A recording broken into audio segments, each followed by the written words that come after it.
while we are waiting for them to come online, I want to frame this conversation. So we have barely a few days to the Anambra elections, and Anambra is now like a war zone, which is sad. And but before the Anambra election, beyond the Anambra elections, the Southeast has become a war zone. And this is principally from the activities of IPOB/ESN and now of the unknown gunmen. So I want to differentiate the two because IPOB and the unknown gunmen are two different issues. Why there are two is that while IPOB and ESN may have adopted some violent tactics, there are also some people, most of them criminal elements, who have also taken advantage of the situation and are now visiting violence upon our people. So today we want to have a conversation because we are basically, as you know, we are businessmen. We are one of the economies with the lowest incidence of poverty, and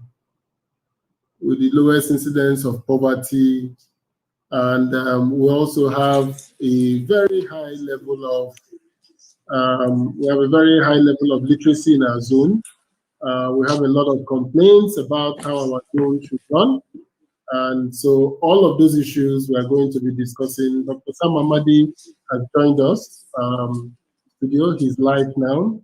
We are waiting for Senator Abaribe. Senator Abaribe is in a meeting with some Abia union people with him. So they are all joining us, himself and those in his house right now.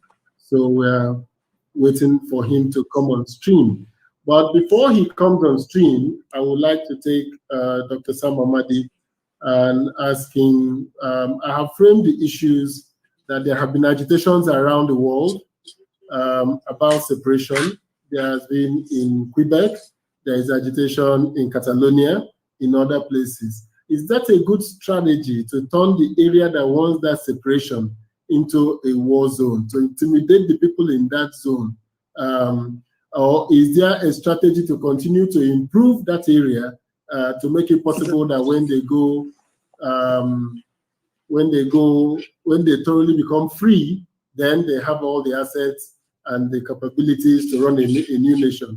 So I would like Sam to just start off by framing the issue. What do you think are the challenges in the Southeast now? How has the IPOB, ESN, and the unknown government issue become a major challenge for us now in the Southeast? Well, I think the first major challenge is first psychological. The notion that people feel that they're under siege. Don't forget that before now, the UNDP report says that Southeast was the most peaceful of the regions in Nigeria. So first is a change of psychology. People feel a little bit, it's like an unexpected siege. That's number one. Secondly, the notion of insecurity and violence, no matter the cause of it, degrades social capital. So essentially, if it continues, people begin to see life as maybe no more dignified. We can flash back to the Civil War. Much of literature shows that after the Civil War, some of the crises of human behavior, armed robbery, killing, ritual killing, and so on, became rampant because of a certain degradation of human life, a certain indignity people encountered daily. So they could see people killed off, they saw gun was available. So it deteriorated social capital so that some of the rituals, some of the things people fear about, what they call unsani or unsala, things that people are afraid, taboos, were no longer possible. So just pausing 1 minute. I want to welcome Senator Abaribe to this conversation. Yes, not just me alone. I have Abia Development Association here. I have Reverend Paul from Canada. There are all manners of people here. I have Excellent. I have Ebere Ifendo, but it's Ebere Ifendo, you know her, the chairperson of Women in Politics. Excellent. Thank you. Okay, excellent. Welcome. So just a minute, Dr. Sam Amadi is just beginning the statement, and then I will come back to you, Senator Abaribe. Thank you. Yes. Okay. Yes. Okay. So like I was saying, during the Civil War, we saw a situation where life became short, brutish, and nasty, and it unleashed a whole lot of social pathologies, crisis, killing, armed robbery. Some people allege 419. They all came at the heels of the Civil War because of the way life was debased. So the crisis of violence in the South is not just about the economic toll that's very high now. Southeast has lost global economic competitiveness in Nigeria. So many people are not going to be coming to Owerri for tourism. They're not going to come into Owerri for even investment or Anambra, including natives. So the Akurulo project is undermined. But more important for me in the long term is the way the cities around Southeast, Newe, Onitsha, Aba, Owerri, Umuahia, deteriorates because of a certain level of loss of social capital. So primarily for me, the lasting effect is that we got debased psychologically, social capital is reduced, and then you unleash a cycle of antisocial behaviors that come with when lives can become brutish. People can see dead bodies, people are shot, the heads have been, people's heads are now a thing of football. It's a massive psychological deterioration, a massive change in social capital that affects economy, entrepreneurship, and almost social stability in the long term. Okay, thank you very much. Distinguished Senator, I would like to continue the conversation around asking the question. So we are framing the issue. I have said that there are three trends happening in the Southeast now. We have the IPOB ESN group. We have the unknown government, who I believe is an amorphous name for the cover of criminal elements and other types. Go on. Hello? Yes, and other criminal elements who want to hijack the situation for their personal gains. And then we have also the military and the Nigerian state, who are also either by way of trying to control the issues, are also exacerbating the violence. So my question to you will be, is this a good strategy by those who are getting cooperation to use the violence and intimidation of the local economy to draw attention to? Well, obviously, it's not a good strategy. Obviously, we all know that we are the people that are suffering from it. Now, this strategy of sit at home, we've got to know is copied from the Ambazonia side of Cameroon. And what is going on in that southern part of Cameroon today is a very, very difficult thing that if it continues in Igbo land, everyone in Igbo land is going to suffer. They no longer go to school there. They no longer go to markets. They no longer carry out any economic activity. In other words, the government that they are fighting against at the central part of Cameroon have ignored and abandoned them. So I think that there must be a change in strategy. There's absolutely no way we can continue this way and it will be good for the Igbo. At the moment, it's not fruitful strategy for us to use. Our people outside of Igbo land do not understand exactly what happens within our place. And so they may just continue to encourage and say, well, go ahead and do it. Let us put pressure. But those who are inside there is pinching very much. And not a lot of people know what to do about it. The man who makes a daily living has to go out every day and make a life for his family. He can't. He has to sit at home. Banks are not open. Businesses are not open. Nobody knows what is going on. And the economic cost of the most critical thing is this, especially for those of us who live in Aba. People come from outside of Igbo land, come to Aba, they stay in the hotels over the weekend, they buy things. By Mondays, they will finish and leave. Now, they no longer come. They're looking for alternative places to go. And so all the income that we used to get, all the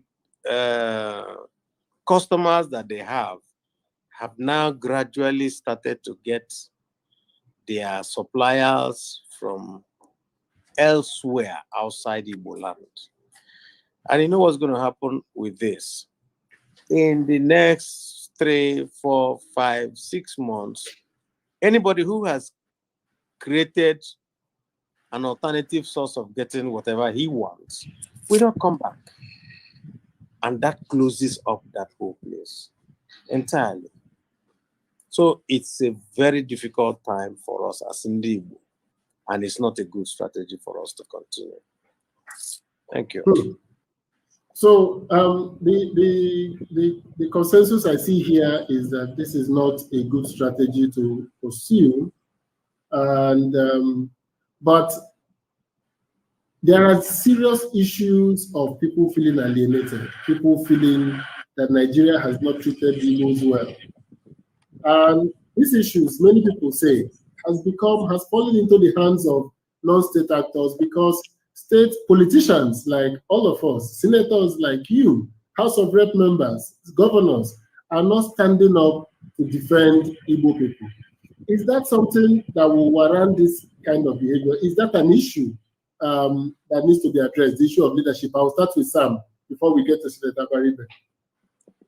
Well, I think there is 2 issues here. One is there is a reason for the agitation and maybe for the level of misbehavior that Distinguished has talked about. So, but is it education? Is that appropriate response? So I agree with you that at 2 levels.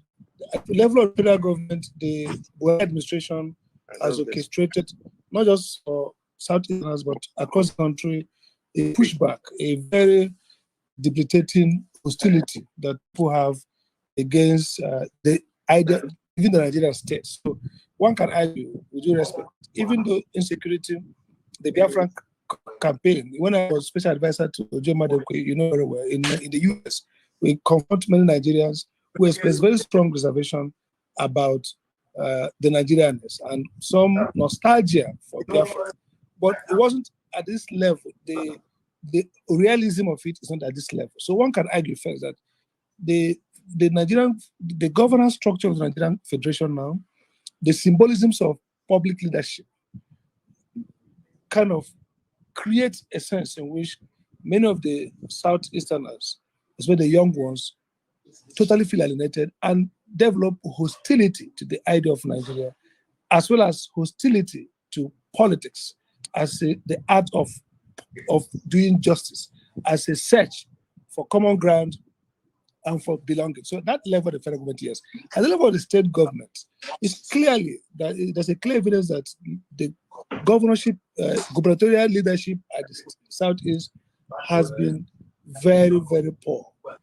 Not just in terms of infrastructure, job creation, so there's a technical aspect, But the moral leadership, the notion of responsiveness to the people's cry for issues. Take, for example, the killing of Southeastern youths through unfair policing. I have to write a letter to the governor, the MNA killing, for example. I wrote to the governor of Southeast, the governor of Enugu State. I said, Governor, set up a judicial inquiry to find out who killed 21 youths, allegedly who were on a school premises doing physical exercise and so on. Now, the governor is not fighting the federal government. The governor is simply carrying out a simple duty of an inquest, an inquiry. What happened to these young people? It didn't happen. We went to court. The state government tried the case, defended, and argued that nobody died. So that level of insensitivity, that level of lack of response to issues of existential crisis is the kind of things that contributed to this level of reckless reaction by the youth. So you look at this around, for example, the whole notion about Fulani herdsmen. I mean, there's some argument that we don't have that level of forest in Imo State or in maybe Anambra, Abia, maybe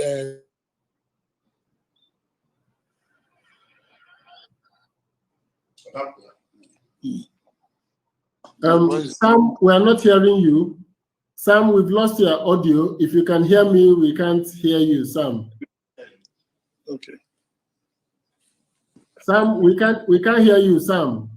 So if you can hear me, I want to go back to Senator Abaribe while I sort out your audio issue. Yeah, but I'm here with Captain Wachuku. Okay, Captain, I can see him. Yes, he's with me. So I told him that he should join.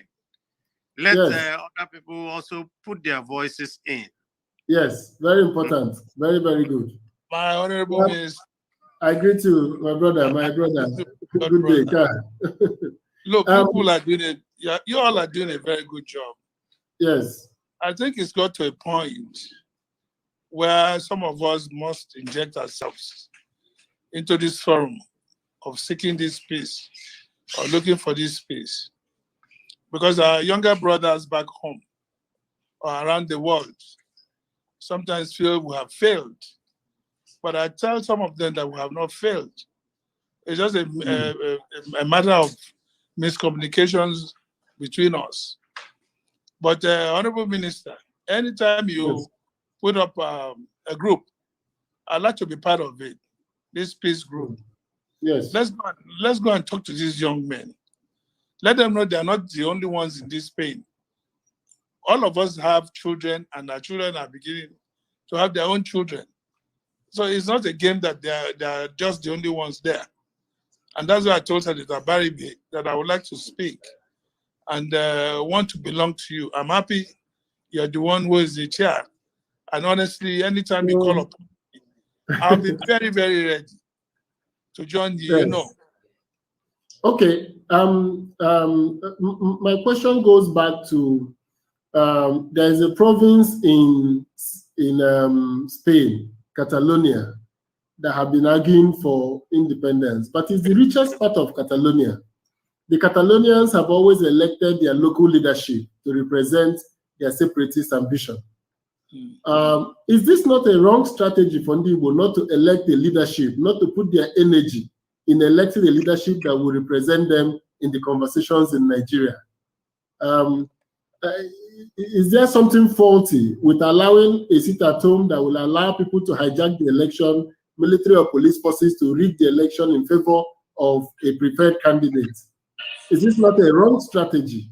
And Senator Abaribe and Captain, you can speak to this. Yeah, well, to me, if you ask me, we look at the economic loss that our own side is having now. With due respect to the other part of Nigeria or our nation, they really don't care because it does not affect them. But look at all these women with children that they only know how to go to the marketplaces, they only know how to go to the offices, farm, and they can't make any move. And nobody's giving them any subvention to cater for their well-being during these days that we sit at home. So to me, I think it's a wrong approach. All I can tell these young men and our young sisters is that as long as Lord God gives us this life, we'll be able to fight for them, the last strength that we have. But we shouldn't encourage this issue of sit-at-home syndrome or else we'll just be losing a lot of money. And I'm sure some part of this country are so happy that this is happening to us. For all I care, because I talked to some of them, they will wait that this thing continues for as long as it takes. Every Monday, let them sit at home. They don't care. That's my own take. Yes, Senator. Senator went to the bathroom. Okay. So, the president from Canada wants to say something. Yes, can the president say something? Yes, he can.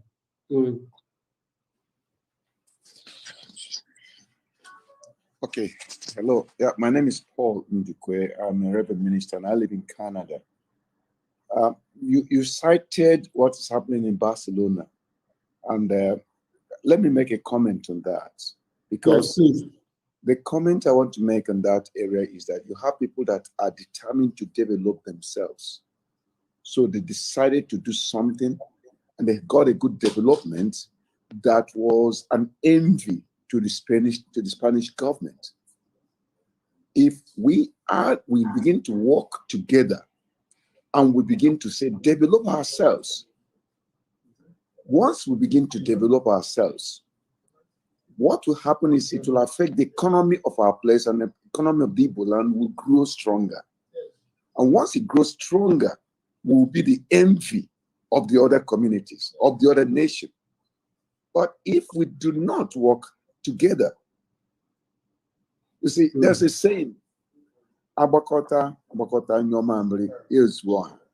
But let me say this, it's not, it's honorable, but we forget that memory relationship. We forget that memory makes a whole. Let us make an impact by having a collective thing together. Once we do that, I assure us that we'll remain the envy of another community because we are developing ourselves. And that's what I want to say in that area of your comment. Now, in the other area where you talk about sit at home, I just came from Mumwahe. My dear, it's not really helping us at all. It's not helping our community. We can do other things strategically without affecting the grassroots community, because the grassroots community are the ones being affected, not the echelon of the society. We can now rearrange the strategy on the echelon of society, but not on the grassroots, because the grassroots are the ones affected now. I live in Canada, but I am here in Nigeria and I know what's happening. Sit at home, loses millions of naira for the Igbo man. It does not help the Igbo man. That's my own take. Sam, we didn't hear you towards the end of it before you disconnected. Sure. Can you quickly make that point you were making, because we lost you for a few minutes, yes, before you went on. Okay, so the point I was making was that there are probable causes, which is failure of governance, discontinuity by the Nigerian state, but they do not justify the strategy they're employing. So let's be very practical. Many Igbos may have some support for Biafra, whether as economic Biafra or whether as physical Biafra, but they would not think that it's something you can wrestle with violence in some kind of guerrilla formation.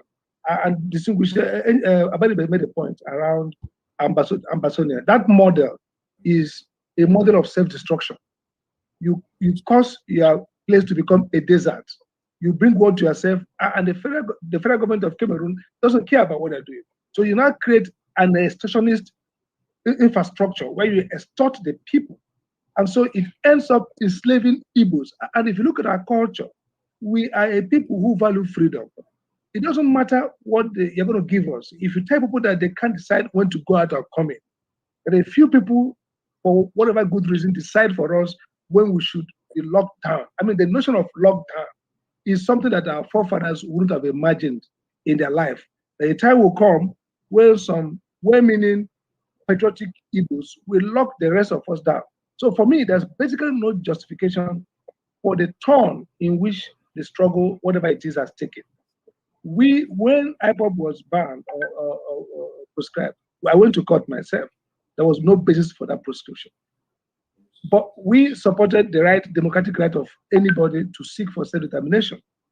And it will come to a political process. Don't forget that the first Biafra was declared by a government properly constituted, the military government of Eastern Nigeria, through a process of democratic accountability. So the idea that you can get a state or a republic through a non-profit private initiative outside organized political arrangement through consultation and election and appointment is one that has no basis globally anywhere in the world. Whether it's Catalonia, whether it's East Europeans, you have elected leaders who champion the desire of the people and go to a negotiation to win for them political freedom. So this model, this franchise of winning, delivering a people from a territory through non-profit intervention at most, is one that will end in criminality, will end in anarchy, will end in violence and destruction. So it was inevitable. So I totally think that I'm opposed to any notion of a lockdown. A lockdown suggests primitive enslavement of our people, such that people tell us when to go out, when to come in. Let's even forget the huge economic loss. It doesn't in any way push our case. By the way, if you go to US or in any diplomatic circle, and somebody says a group decides to lock down a region and says anybody who comes out will be dealt with, that group is taking a tag of terror. It's really, in a language, it's terror, because you are terrorizing people. You can't plead to be a democratic entity and imposing forceful lockdown on the people. So I think it's self-defeatist. I think it brands the groups badly, and I think it's something that we as a people, and I like the position the church leaders have taken to tell our sons, you are angry for justified cause. We press this cause. We engage on a reform of Igbo leadership internally. Let's get back to leadership of Emma Sabun Bakwe, where our leaders are credible and responsive to the needs of the people. But that's a red line. We cannot allow our land to become enslaved, to become a battleground, and our young people to be killed, and our economy to be totally. In fact, the future of Nigeria, our strength is in wealth creation. We should be a region that can show by its developmental efforts that we can become a country. We can't be a region that wants to be free and a country when we are spoiling and we are not even showing up well in IGR. We have no economic indicators to show that that's a magic we can do as a sovereign state. So I think it's self-defeating. It doesn't make sense. It's irrational. This is a very important point.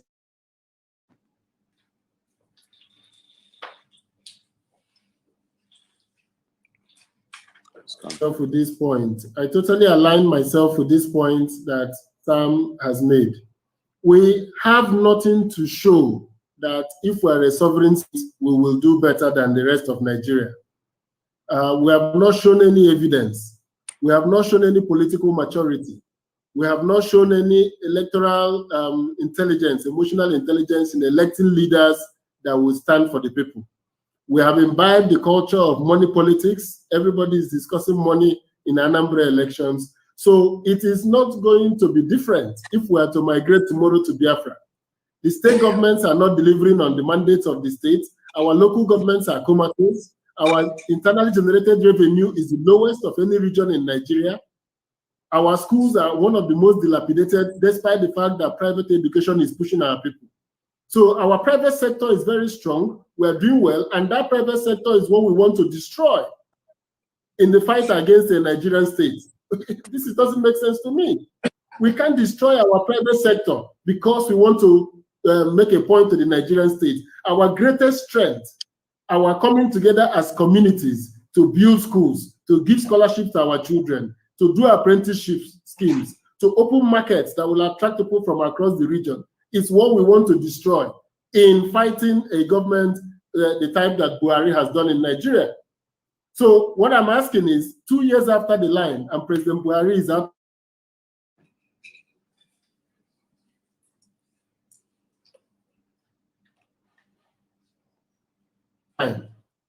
So when President Buhari is out of office in 2023, what would now be the conversation? If tomorrow they ask us, we want to go and have a referendum, which economy are we going back to? An economy where our markets are no more functioning? An economy where our children didn't go to school? Is that the economy we will use to build a new sovereign nation? So I think that the point we are going to be making is that for those who keep saying election is not an issue, why don't you mobilize around making sure we elect the leaders that will represent your viewpoint? It is scandalous that there is no 1 square kilometer of Anambra state where there is running water. It is scandalous that there is no pipe-borne water in any state. If you are a child born around here like Anambra and you are 20 during the 1999 handover to civilian, that child will never have seen a traffic light because there are no traffic lights anywhere in most of Anambra South. If they go out today and come to Lagos, they haven't seen an escalator. If you take the children in Anambra in Onitsha today and show them an escalator, they don't know what an escalator is. The tallest building we had in Igbo land was ACB building in Enugu.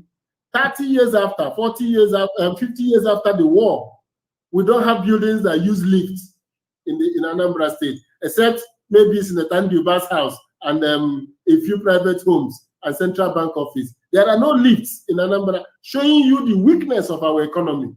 And that same economy is what we want to destroy because we want to spite the federal government of Nigeria. It just doesn't make sense. What I call for is if it makes sense, if we want to elect a leadership that will speak for us, then let's go out and do it. We saw the Northerners vote for President Buhari 2 times. We saw them keep voting for him even when he loses the election. They didn't ask for money. They went and kept voting for him. Why can't we do that? Why can't we elect governors that will go out and speak for us? So the point I'm making, and coming back to you people in the room here, is what do we do to discuss about getting this alternate view? IPOB, we have engaged with Senator Abaribe and myself, and I'm sure Sam Amadi at his own point had engaged with IPOB at various levels. I have spoken to them about making the agitation peaceful, making it non-violent, mobilizing the political structures to elect people that will represent their point of view. But going the violent way, forcing us to sit at home when we don't want to, determining who goes out and who comes in, killing Professor Akunyili in the name of unknown gunmen inside Anambra State is something that cannot work. Because at the end of the day, which economy are we going to come back to? The economy we have destroyed. After the COVID, people had left offices in New York. They're no more going back to those offices. Once people like Senator Abaribe say, finds out where they can buy things without coming to the Southeast, they're not going to come back after the violence. So I want us to begin to wrap up this conversation around what is the way forward. How can we agitate about our issues in Nigeria? Those who want Biafra, how can they agitate for Biafra without destroying our local economy, which is our greatest strength? Senator Abaribe, I push that question to you. How can they do that without destroying our local economy? What is our greatest strength, which is private economy, is what we are destroying today. Well, what I said at the beginning, if you recollect, is that people who used to come to Aba to do business are now finding alternatives. And any alternative they find means that we lose that market. And our people are dependent on the markets in and around us across the whole of West Africa and the rest of Nigeria. So the point now is this.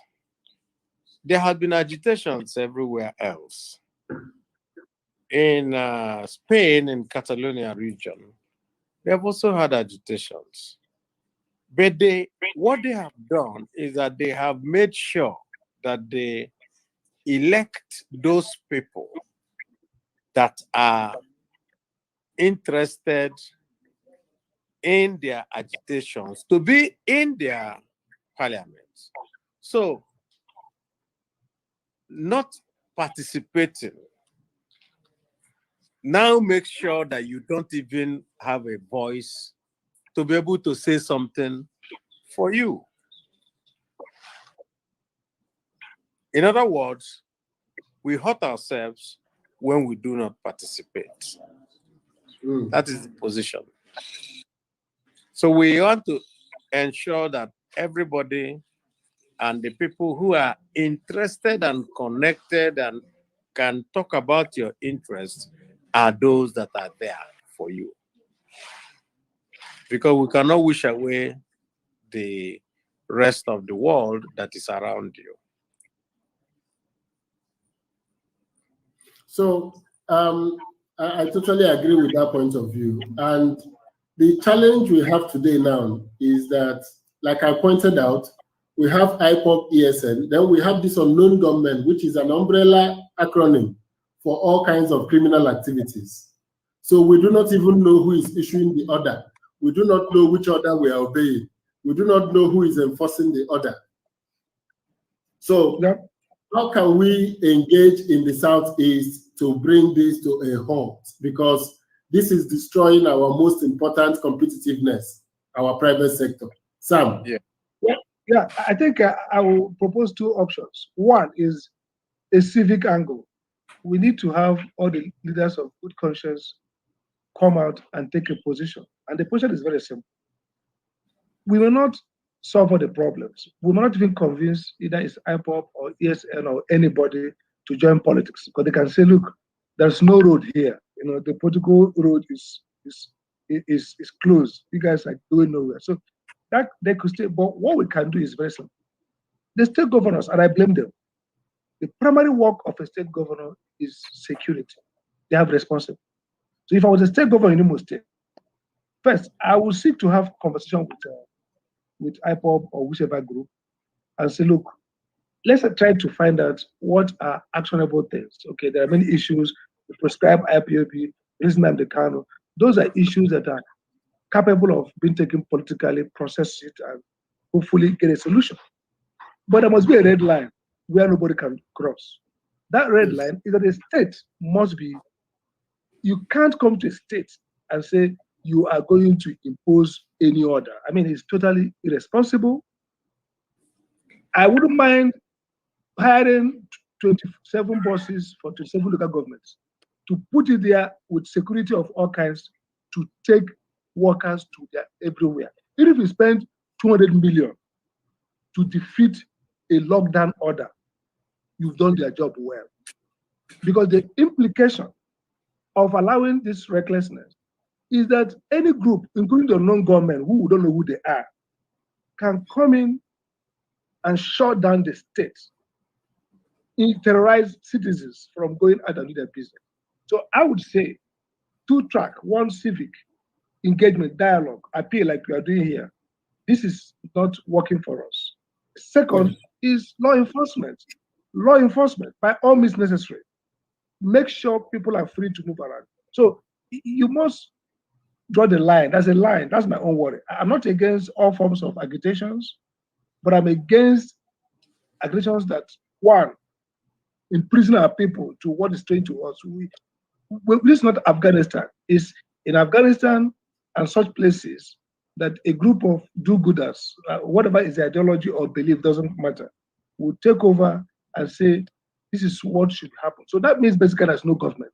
So I think that some people argue that in the Northwest, in the Northeast, Northwest, they are bottling their bandits and terrorists. I said, in the Southeast, we should not do so if we are doing so. It must be a place that is free, a place that is governed. People may not agree with the governor. I come from Imo State. You may not like Opuzodema, or you may not like Obiano, but the minimum that we Igbo leaders must concede, there must be a government. And there are certain responsibilities that must be handled by traditional or political authority. In a community where some people impose laws, determine when citizens move out, is a failed region.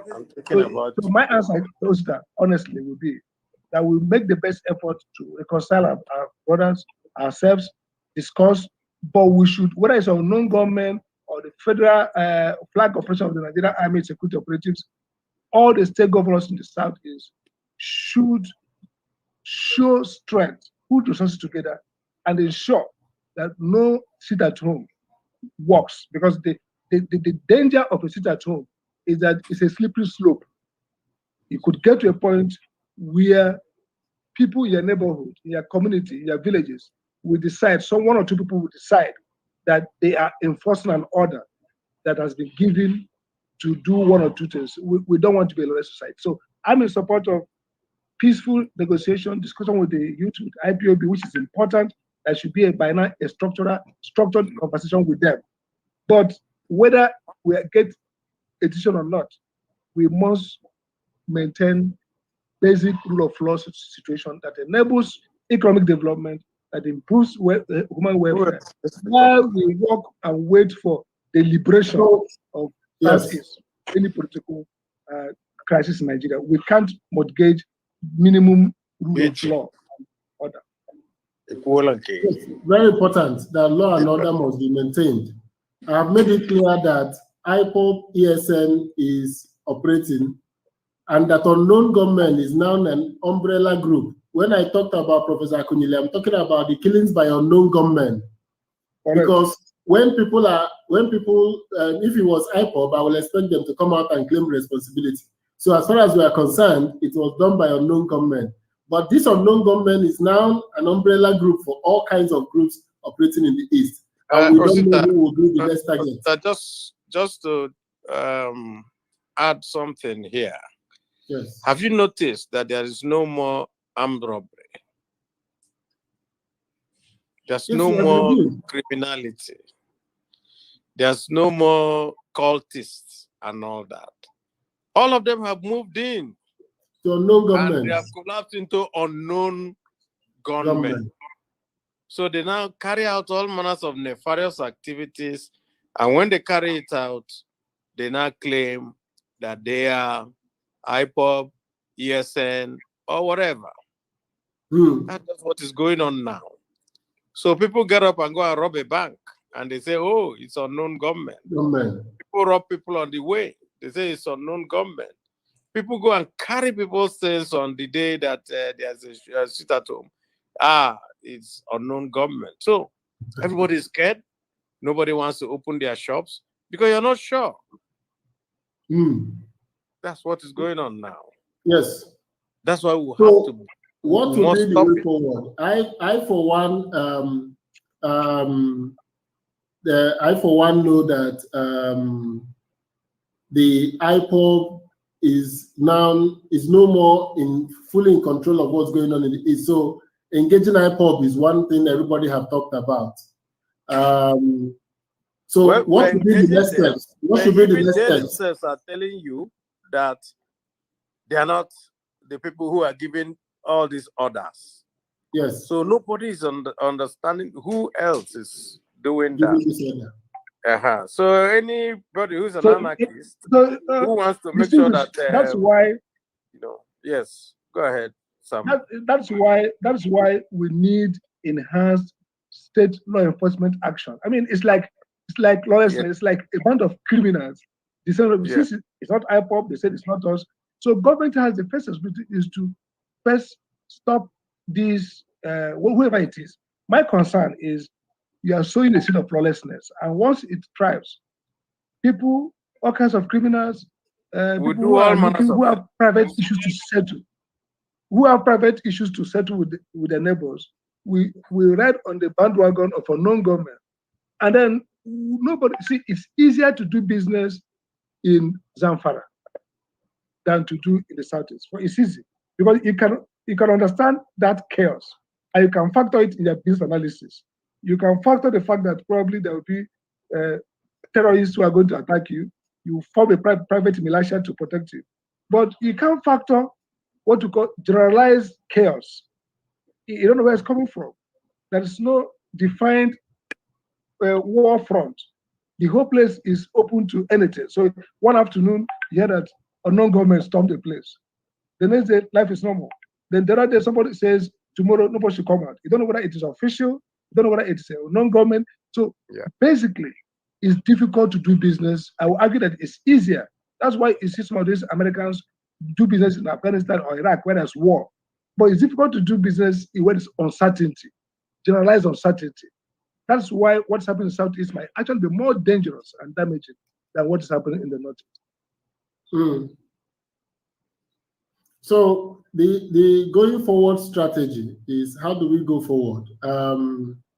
How do we engage these groups? IPOB, we all know, Nnamdi Kanu is currently detained by the government. The court case is going on. His bailers are here. Those of us who participated in getting him out are here. And we are waiting for the government to tell us the next steps. If they will grant him bail or not. Tell us when to come next to bail him out the next time. Yes, we are waiting for them to tell us when to come next. We have lost our deposits for his first escape, but we are ready and waiting because we need to engage to solve this problem. But before then, what do we do to ask all the groups to step down violence, allow elections to go on in the Southeast, to make sure we elect governors that can help us engage the federal government, even in the issue of release of Nnamdi Kanu, even in the release of the prescription of IPOB, even engaging IPOB to renounce violence and continue on the path of social agitation, which is allowed in every democratic system, and to engage in the public space, political space, because any act of violence negates through agitation. So how do we go forward in making this call today? That will be our last part of this conversation. Starting from Senator. Well, the only way to go forward is that we need to find the people who actually carry some weight with these different groups. There are some of them that we know. There are some that I know. And I've been having conversations with them. And it is actually why I'm so worried about it. Because part of my conversation with them has always come out to be fact that they say, we are not doing this. That's what they always say. And you wonder, if they say that they are not doing it, who is now the person giving this and dishing out these orders? Secondly, we must also continue to engage with the federal government, engage with the Attorney General, engage with them, because the political process, the legal process of Nnamdi Kanu will eventually have to be settled politically, because I don't see how they are going to settle it legally. Yes. And what that means is that if we engage with the federal government, have access to Nnamdi as freely as we want, and be able to also engage all of them in a conversation, I'm sure Nnamdi himself in a conversation will understand what is going on around here and how he would. Because what he's doing is his love for his people. If you love your people, you don't make them to suffer. That is the fact. So that will be the second stage, being able to engage with him through the federal government. And then, of course, we have to get down to our people and let everybody understand that we have to live first. We have to be alive before we can have a country. If every one of us dies, then what is the reason for a country then? That's the point. So you don't hurt yourself in order to be able to make the other man feel that you have a problem. He will not bother. And so what is going on today is that the federal government is actually not bothered. No matter how we put it. I've read some things where people say, oh, it's hurting the rest of the economy. And so these are people who don't understand the economy. So that is hurting your economy, don't mean anything to them. All that they're interested in is to have the visceral power that they have today. So, ndị Igbo sị na anyị na-eme with akọ na uche. So I need the akọ na uche now, more than ever before. Ndewo. Dalo. Sam. Well, I think Distinguished has said it in the proper way. First is that you, Osita, and Distinguished, you have traction with the groups and, of course, with government. So I think exploring these negotiations are very important. And by the way, the federal government will have more incentive because if you look at the case as a lawyer, I don't think it's easy to convict on those charges. That case is a difficult case for them. It's a difficult case to win. So they can't, I don't find easy for them to convict them of those offenses. So there's a more incentive to explore political settlement. Yes. And I think that's where we should go. So there should be greater clamor by Igbo leadership, some of us, everybody, to say, federal government, negotiate this out all over the world, political negotiations. Especially when there's no direct evidence of real criminal action, apart from just it's equivalent of Trump being charged for Capitol crisis. So you can do political ownership, but not legal criminal, attribution, direct evidence that this person actually say kill Mr. B or do this and that. So I think it makes sense to secure political settlement. Again, going forward, I think we should also, start with the Anambra election, that maybe tonight or tomorrow, all the groups should come out publicly to say, Ndibo, go and vote. I do not believe in the outcome of the votes as it is. I mean, there are too many uncertainties, so many issues to deal with electoral reform. But essentially, that act of Anambra voting is part of our affirmation of our self-determination as a people. It aligns with the whole mission of the Biafra movement. So if our people cannot determine themselves as to who is their governor, then they're not anywhere close to determine themselves as an entity. Very important. And again, ultimately, like I said before, all successful self-determination have been led by governments. When the movements take over power through elected leadership, they're in a position to declare a republic, worst case scenario, through resolution of their parliament, or even negotiate and get to a table where everybody agrees that some level of separation. But whatever is the agenda, it has to go through a political process. And having very reliable, by the way, you are able to, you and the Distinguished are able to support in the bell because you had a standing to do that. So if you have governors, legislators who share a vision, that's how democracies work all over the world.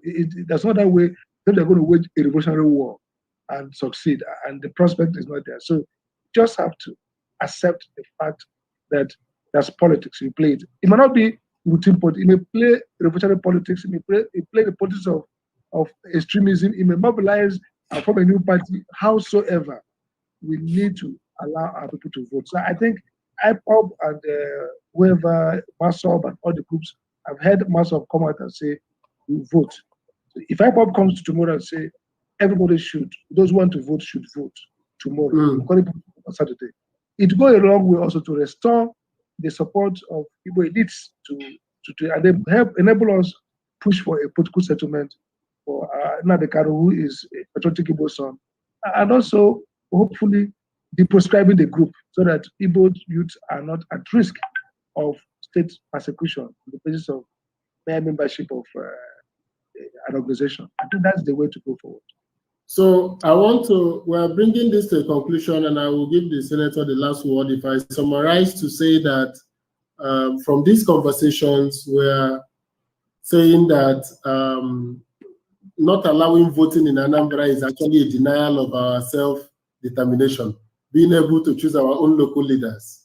And secondly, the seat at home is hurting our economy, which is our major competitiveness. Our private sector is being hurt by this seat at home.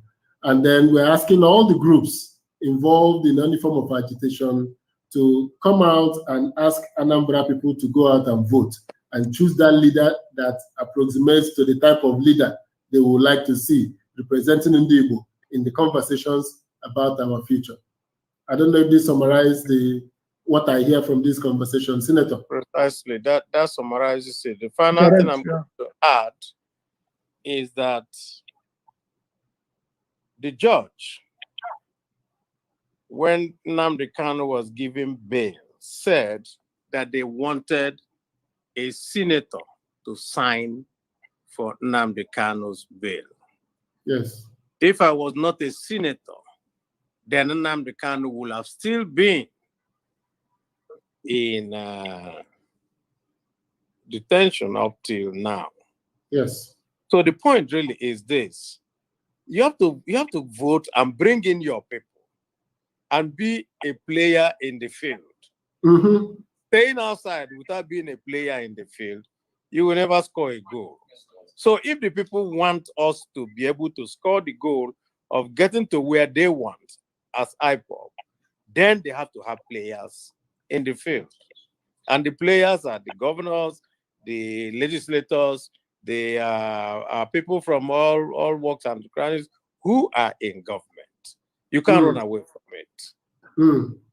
Thank you. Wonderful. And I will further make that point, buttress that point, that in the negotiation to get the bill from Nnamdi Kanu was one of the fastest things that we put together. Yes. Senator Abaribe is actually not the senator representing Nnamdi Kanu, but he came forward. I wasn't. Yes, he's not the senator representing Nnamdi Kanu, but he came forward and signed that bill. The person that came from the Judaism place came forward, a businessman came forward, and the money and the property was put forward to cover the 400 million naira charge to bring him out, which is all still in possession of the federal government. The courts are still holding the 400 million. Yes, the court is still holding it. And if we didn't have people who could pull this together, if we didn't have a senator who would step forward, if we didn't have people who have the wherewithal, I want to tell a story. When Nnamdi was given bail, throughout the day, they delayed in communicating the Kuje prison. Around 5 p.m., they communicated that the director of prison has now confirmed he could leave. Nnamdi was worried. He said this must be a ploy to get him out in the evening, and they may harm him in the way. That was why I went to Kuje myself and picked him with my car and brought him to town. Because he was afraid that these people's plan of keeping him from afternoon all the way till almost 6 p.m. was a strategy to accuse him of something as he was leaving. So if you, like the senator said, if you don't have people in the march, you can't in the field, you can't score a goal. So it is important that as people vilify the Southeast leadership, as people vilified the people, those of us who are keeping quiet and watching to see how the government will react next, it is important that we allow a leadership to be elected who can join in helping us in this conversation, who can go and see the Attorney General, who can go and see the President, if need be, to discuss the release. In fact, in 2003, it was Senator Uchechukwu Merije that went to leading all of us. I was part of that delegation to bring out the Masob leader then. Masob leader. And many people do not know that the Masob leader is still technically on bail since 2003. So that's what happens when there is a political solution. The case never came back to trial. So he went on bail, and Igbo leaders went and took him, and he has remained on bail since then. And even Anim Pius was secretary, I guess. Yes. Yes. Anim Pius was secretary. Yes. Secretary to the government. To the government then, yes. Yes. I think it was secretary. It was a Yaradua government. No, it was the beginning of the Yaradua government. Anim has not become secretary then. It was the beginning of the Yaradua government. Yes. But it was at that time. So that Chukwu Merije negotiated the release. So thank you, everybody. I will reaffirm that we're calling for peaceful election in Anambra, for all the agitation groups to not hurt the Igbo economy in the process of making their point, and to believe that we will find peaceful and credible methods of making our views heard. And we need the politicians to be able to get our voices to be heard in the conversations in Nigeria. So thank you very much. And Sam, last word to our people. Well, people, well, let's Nkuja Ujo, Nkuja Ujo. Yes. Nkuja Ujo. Sometimes we need to beat a retreat, re-strategize, and move forward. It's Yes. true. Senator. Thank you very much. Thank you. Thank you. I'm done. All right. I appreciate it. Thank you very much. And good night, everybody.